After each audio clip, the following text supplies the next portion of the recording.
Welcome in, everybody. Hope you guys had a great Halloween. I hope you were safe and you had a good time. Yes, I am obviously aware of the absolute dumpster fire that went down on Monday and the turd keg that is currently the Destiny community and the suits that run the company that make the game that we all love.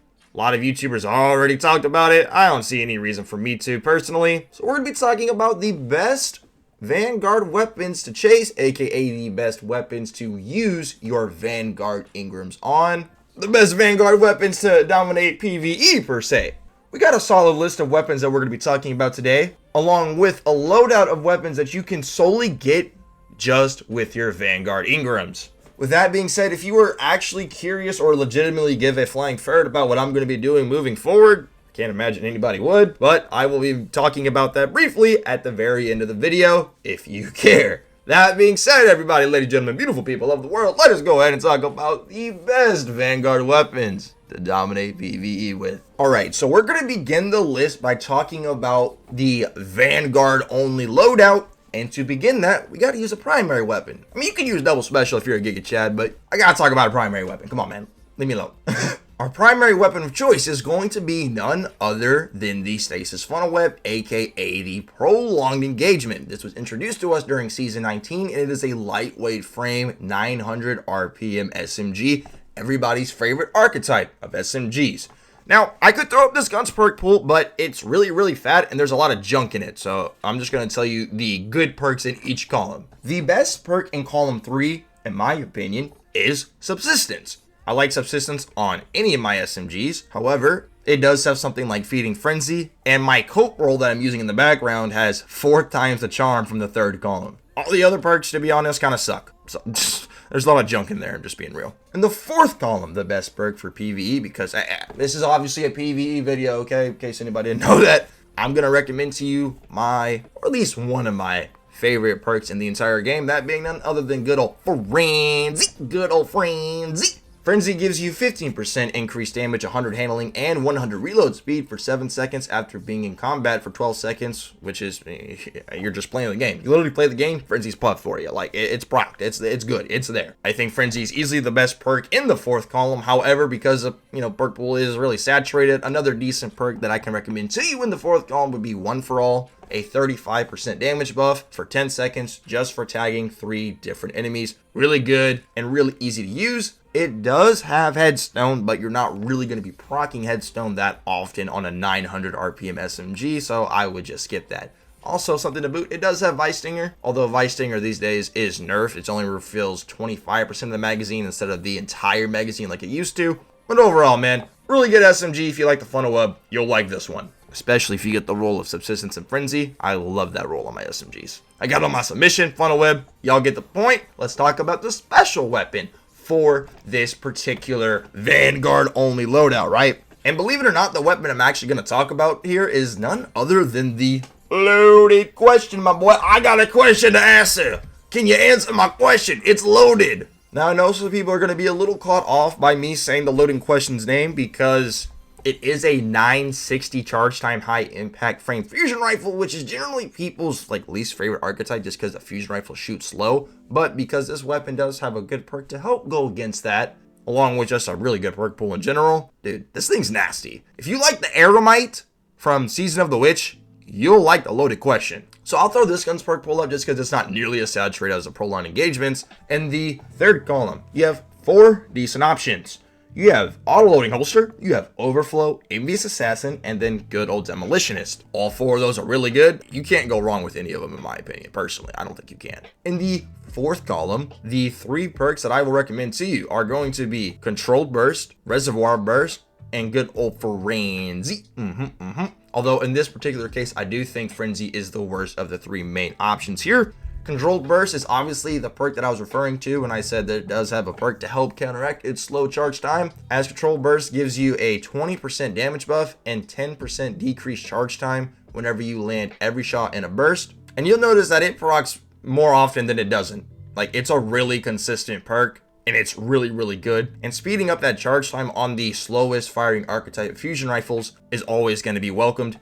It's my favorite perk to have on a fusion rifle. Point blank period. Reservoir Burst is really, really good. Reservoir Burst is a 25% damage buff and causes enemies to explode when they are defeated by a Reservoir Burst shot, which can be really good for clearing out ads. And because this weapon has not only 1 but 2 perks in the third column to overflow the magazine and overflow an envious assassin, means that you're gonna have a pretty fat mag with a lot of Reservoir Burst shots ready to cook. Now, I like Control Burst more than Reservoir Burst, mainly because at some point you will lose Reservoir Burst. However, Control Burst you just never lose, and Reservoir Burst speeds up your charge time, which Reservoir Burst is not, which we like a lot on 960s. Just look at the Eremite. And then you have Frenzy, which is definitely the worst out of the 3, but Frenzy's still Frenzy at the end of the day. So, we now have our primary weapon in the Prolonged Engagement. We have our special weapon in the Loaded Question. Now we got to get a heavy weapon just to round it out. What is that going to be? Come on, bro, it's the Hothead. Like, it's the Hothead. Now, a few things to note about the Hothead is the fact that since it came out in Season 15, it is considered a legacy item, meaning that it takes 2 Vanguard engrams to decrypt one of them, versus ones that are just currently part of the normal non-legacy tab that cost 1. And if you've never, ever, like, actually had a Hothead drop for you, ever on your account, then it will cost 5 Vanguard engrams to decrypt the first one, 2 Vanguard engrams for every one afterwards. Of course, as we all know, this is an adaptive frame arc rocket launcher, one of the best frames to have on a rocket launcher, as that's the frame that does the most damage at base. If I throw this perk pull up for you, you're going to notice, well, you already know that it's really good. The perks that I'll recommend to you in the third column are Field Prep, Demolitionist, and Auto-Loading Holster. If you need Tracking Module, that is a skill issue. Don't feel bad. I miss my rockets all the time as well, because I suck. In the fourth column, however, you have other good options. Like, Clown Cartridge. I'm not saying Vorpal, bruh. Nah, miss me with that. 10%? Nah, we got better stuff here. Explosive Light and Lasting Impression. Now, these days, Explosive Light is still really, really good. But since we have 2 rockets now that have Bait and Switch, which is a 10% stronger buff than Explosive Light, and they buff your Pack Hunter rockets as well. What the, like, that's insane, right? The main role that the Hothead is used for these days, or at least my favorite role for it these days, is easily Field Prep and Clown Cartridge, a role solely designed to just dump all of your rockets as quick as possible. And unlike a rocket launcher with bipod, for example, you're not gonna get minus 25% to your rocket's damage. While yes, bipod is not nearly as bad as it was a season ago, it still directly takes some of your rocket's damage away just because it gives you so much more. Field Prep does give you an extra rocket, and Cloud Cartridge doesn't tank your damage at all. By that, I'm meaning it doesn't just remove 25% of the rocket's damage. So yeah, it's a role that doesn't have a damage perk, but it doesn't have a perk that takes away any of your damage as well. I love Field Prep Clown Cartridge. Still one of my favorite roles to use for any Arc Surge sort of activity. Master Content, a GM, Master Raid. If there's an Arc Burn, I'm generally going to be busting out a Hothead, and I'm always going to be busting out a Hothead with Field Prep and Cloud Cartridge if I'm going to use a Hothead anywhere. And with that, we have our Vanguard only loadout, Prolonged Engagement, Loaded Question, and the Hothead. And because your special weapon and your heavy weapon have both the same element, you can get some really good value out of your surge mods on your boots. So that is the Vanguard only loadout that I talked about earlier in the video. However, I still have a few more weapons that I would like to talk about with you. I would also like to talk to you about today's sponsor, the great people over at Gfuel. Oh man, that's some good stuff right there. Today's video is brought to you by the great people over at Gfuel. If you don't know what Gfuel is, the easiest way I can explain it to you is that it's basically your cheat code in a tub or in a can. If you have somehow never heard of Gfuel in the year of 2023, let me just give you the highlights of what makes Gfuel so awesome. As you may or may not know, Gfuel is game-changing energy. Gfuel is a sugar-free performance energy drink. In fact, all Gfuel products are sugar-free, including their hydration line. Gfuel Energy gives you game-changing energy and laser focus, while Gfuel cans have 0 sugar, 0 calories, and 0 carbs. And did you know that Gfuel Energy and hydration are both loaded with vitamins and antioxidants? On top of that, all Gfuel products feature plant-based ingredients. You combine that with the fact that they have over 50 plus flavors, It's no wonder why Gfuel has been popping for over a decade now. And on top of all of that, it tastes really good too. Last thing I want to mention is that on November 3rd, Gfuel is actually going to be launching their new flavor, Passion Palooza. So be there or be square and get yourself the best drink in the business. And remember, use code Kree for 20% off your purchase. Links will be at the top of the description if you want to get yourself some good old Gfuel. All right, let's get to the video. Real talk, if you did watch the sponsor bit, I really appreciate you. Just saying. All right, let's go ahead and talk about the other Vanguard weapons that are actually worth chasing. Now, we're going to try and do these in a bit more of a rapid fire succession here. Succession. Not the sniper. Let's talk about a shotgun instead. None other than the Fortissimo, aka the Great Value Heritage. This is a kinetic slug shotgun with some pretty decent perks. Even with slugs not being in the hottest of spots right now in the PvE sandbox, sometimes just having a decent kinetic slug can come in handy. Maybe you're double slugging, maybe you're doing the new hot swapping tech. And the Fortissimo is a pretty decent shotgun and one that I really enjoyed using before finally crafting my heritage, only 6 months after Deepstone got its craftable patterns. So I could throw out the perk pool for this gun, but like a lot of these, it's really saturated, dude. So I'm just gonna tell you the good ones. In the third column, your best options are Demolitionist, good old tried and true lead from gold. We love getting special ammo from heavy bricks. And then 4 times the charm. Obviously, demo and 4 times the charm can be used to shoot your shotgun for longer periods of time without having to reload. Lead from gold is good for just keeping your ammo economy up and running. In the fourth column, your main perks are going to be Focused Fury, good old Frenzy, Surrounded. It is a surrounded slug. Sometimes you gotta mention surrounded, bro. Surrounded, 40% damage buff when you have 3 enemies within an 8-meter radius of you. Really good perk when it is proc, but it's very situational. And then you do have Vorpal Weapon, and because it's a special weapon, I'll actually recommend it because special weapons get a 15% buff from Vorpal Weapon. Focus Fury is a 20% damage buff. However, you do have to score 50% of your magazine as precision hits first, which can be a little annoying. And since Surrounded is very situational, the most common options are definitely going to be Frenzy and Vorpal Weapon. Although for me personally, I do generally roll with Vorpal on this shotgun just because on a special weapon, Vorpal is actually really good. And Vorpal and Frenzy do share the same damage buff at 15%. Frenzy does give the boost to handling if you are swapping with double slugs or something like that. However, Vorpal is going to literally always be proc whenever you are doing damage to just not a red bar.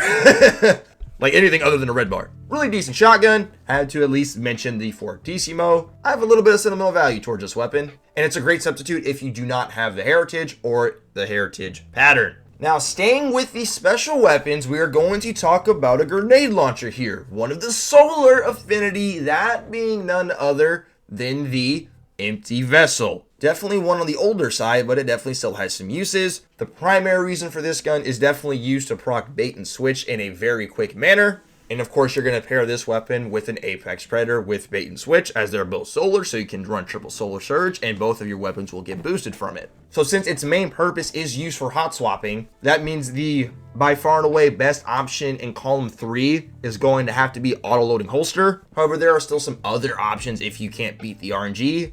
You can cope with field prep or lead from gold. You know, maybe use it as like a blinding GL if you want. Nothing wrong with that. But if you're going to use this thing for swaps or proc bait and switch, definitely get auto loading holster. That is a must. In the fourth column, Vorpal Weapon. That's the only perk you need to worry about getting. Vorpal Weapon, Vorpal Weapon, Vorpal Weapon. It's a special weapon, so running Vorpal is good here. And because this is a breach and clear grenade launcher, and you're going to be using it for swaps with auto loading and Vorpal, you have got to get spike grenades in the second column, as it increases the grenade impact damage by 50%, 50. That's very nice, very important on both heavy GLs and special GLs. The main reason why I can't really hype up Empty Vessel like I used to is because Wilderflight, aka the grenade launcher from the Spire of the Watcher dungeon, that is the aggressive frame, meaning it shoots 2 grenades at once. It just does more damage at base.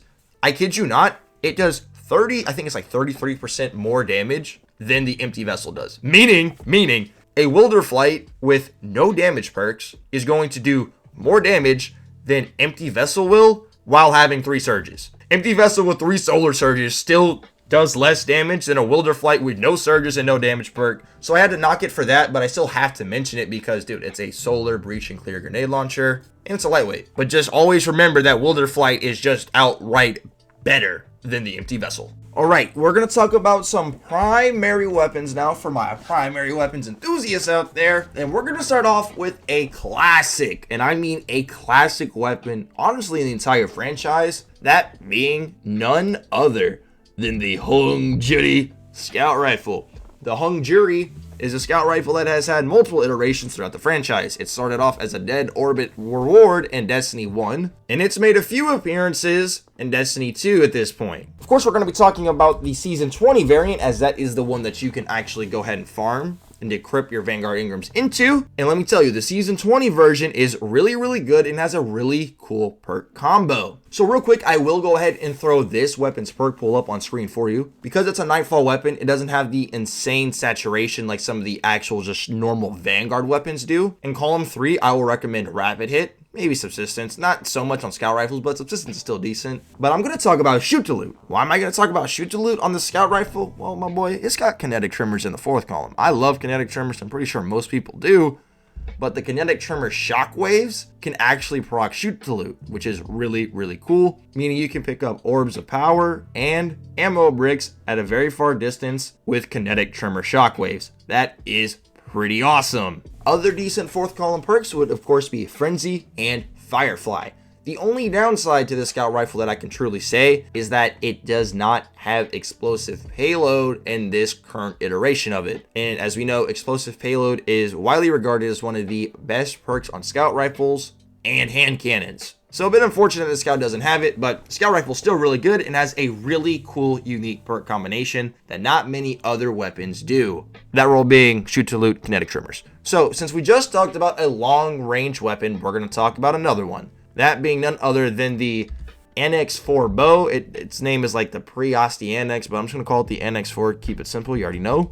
But the NX4 is a precision frame solar bow introduced to us this season. It's a Nightfall weapon, so it also doesn't have nearly as saturated as a perk pool as some of the other weapons that we talked about in this video. Real quick, because it is a bow, I would like to talk about the column 1 and column 2 perks real quick and the best ones. Column 1, the best one is definitely going to be Elastic String. It'll give you a faster draw time, some increased handling speed. Overall, really good, especially on a precision frame bow. And then in column 2, I'm just going to recommend Fiberglass Arrow Shaft. Keep it simple, keep it easy. In the perk pool, you're going to see that it also does have Shoot to Loot. If you want to roll with that, I mean, hey, why not? But let's be real here. For all the bow fanatics out there, you already know that the best perk in column 3 is easily going to be Archer's Tempo. As anytime you get a precision hit, it's going to decrease the draw time. We love to see that. In the 4th column, I'm just going to recommend Explosive Head. As we know, the classic legendary bow roll in Destiny 2 is easily Archer's Tempo and Explosive Head. However, this bow does have Incandescent, which is a really good perk on primary weapons. It's a pretty good bow with the classic bow roll and one of 2 bows that has Incandescent. The other one is the Strident Whistle, which is just a normal Vanguard weapon, meaning it has a much more saturated perk pool. However, you don't need to run Nightfalls in order to get one to drop for you. So if you want a really good solar bow with Incandescent, definitely go with the NX4. Or if you've never had this weapon drop for you at all, you can always just go for the Strident Whistle. The last weapon that I would like to talk about is going to be the new and improved 2-burst hand cannon, the reprised Warden's Law. This used to be an old gun from the early days of Destiny 2. However, this season, it came back in a new frame. That being a heavy-hitting 2-burst firing hand cannon that has some pretty decent perks and can actually be used with the Lucky Pants build for some pretty decent damage against bosses. If you do want to play around with the gimmick and try and have some fun using a primary legendary hand cannon as your main source of damage against like a boss or something, then the role that you want is definitely 4 times the charm and Vorpal weapon. I'll throw this perk pool up for you real quick, but if you are hunting a PvE role, the role I just told you is like the only true good role. It does have Frenzy in the 4th column. However, sometimes Frenzy won't proc immediately in a damage phase, whereas Vorpal Weapon is always going to proc against a boss or a major. And for whatever it's worth, it does have some pretty decent PvP perks, but we're not here to talk about that. Maybe enlightened action in the third column could be pretty decent, but you definitely want 4 times the charm so you can shoot more bullets before having to reload. And you definitely want to have Vorpal Weapon, or at least Frenzy, as your damage perk. Really fun hand cannon, and you can try and be a bit of a gimmick, put on the lucky fence, and use it for boss damage. Although, most other normal damage methods are going to beat it, okay? Just gotta be real. Even still, a really good kinetic hand cannon if you do not have a Fatebringer, and it can be used to chunk some of the healthier enemies in the game. Alright, so that's the list of all of the really good Vanguard weapons to go ahead and chase a good roll for. Just like Bahama Mama is a really good Gfuel flavor to go ahead and chase for. Use code Kree at checkout, 20% off, baby. So if you are only here for the list, you can go ahead and click off. And if you're actually staying to hear my 2 cents on what I'm going to be doing going forward with all of this stuff that went down on Monday, thank you for your time. It won't be long. So as we all know, Final Shape is going to be getting delayed till at least June, maybe even longer. We're going to have a really long Season 23, and who knows what Destiny is going to be looking like after the Final Shape is all said and done with. Who knows? So next season, I'm definitely going to be experimenting with some other games. So next season, along with our normal Destiny content that we're doing on the channel, I'm not going anywhere with the Destiny content, at least until the Final Shape is all said and done with. But definitely till that moment and through the Final Shape, I'm still going to be posting our Destiny content. Still got some pretty fun ideas that I want to get going on. But I'm definitely going to be experimenting with some other games on the channel. And I will be posting more on my other channels. I have a second channel that I play Dokkan on, but haven't really been playing that game too much. Really what I've been playing is some good old Balloons Tower Defense 6. I do have a Balloons channel. No cap, I'm being dead serious. It's just Kree with, I think, 3 E's. But I don't think anybody that watches Destiny like that actually cares about balloons. So I'm not going to be posting that on the main channel. But I will be experimenting with some other games during the long season that is going to be next season. Dude, next season is looking to be like 7 months long. I'll definitely be playing some other games and posting at least here and there of those other games, because with how things are looking at the moment, bro, I might have to pivot games again. For some of my old school OG homies that have been watching the channel for a fat minute now, you'll know that we actually used to be a Borderlands main channel. We made Borderlands content from Borderlands 3's launch date all the way until June of 2022. At that point, when Wonderlands completely fell off the face of the planet, I decided to just go ahead and go back to my roots and pivot to Destiny content. Fast forward a little over a year, and now it looks like I might have to do that again. Life is full of surprises. No one really knows what the future holds, but I'm just giving you guys a heads up. I'm going to be experimenting a little bit more come the year of 2024. In the meantime, we're still going to be rocking with your regularly scheduled Destiny 2 content for anybody that still cares about this game. And that's my whole 2 cents on the matter. If you watch this end portion of the video, I really appreciate you and your time. I hope you find 2 $100 bills on the ground, 1 under each foot. Thank you so much for watching the video, you beautiful people. You guys be safe, take care, consider subscribing, and we'll see you sexy faces in the next one. Adios!